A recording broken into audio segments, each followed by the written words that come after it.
Pagkagising mo sa umaga, ano ang unang hinahanap mo? Tubig? Dasal? O cellphone?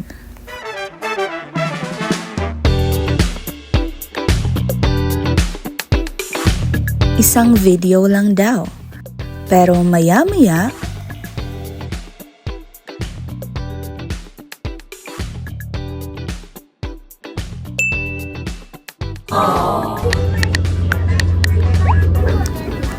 hindi masama ang media at teknolohiya, pero kapag mali ang paggamit, oras ang nawawala, focus ang nawawala, minsan pati assignment nawawala rin.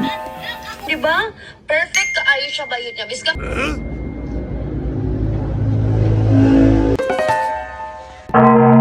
Hala? Ma-assignment pala kami? Diyan papasok ang tunay na kapangyarihan ng teknolohiya. Hindi lang pang scroll, pang school din.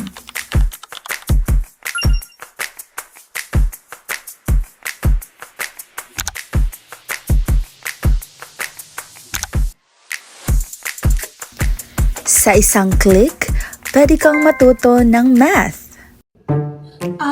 Kaya pala may formula. science, Kaya pala sumabog yun. at Nangyari history. pala to noon.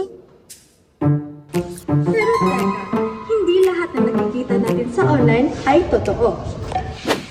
Chocolate daw? Papapayat? Parang scam yata. Kaya dapat maging mapanuri. Check the source.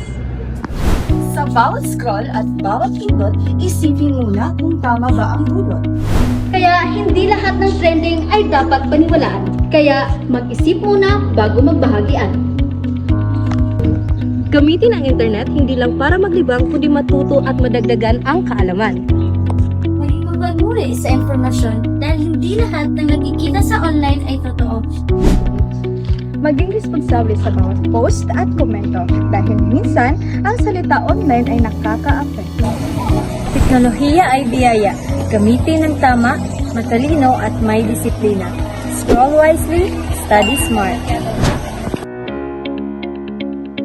Ang media at teknolohiya ay mahalagang bahagi ng ating buhay dahil pinapadali nito ang komunikasyon, pagkatuto at pagbabahagi ng impormasyon. Sa wastong paggamit, nakakatulong ito sa pag-unlad ng edukasyon at pamumuhay ng tao. Kaya mahalagang gamitin ito ng responsable at may wastong pag-iisip.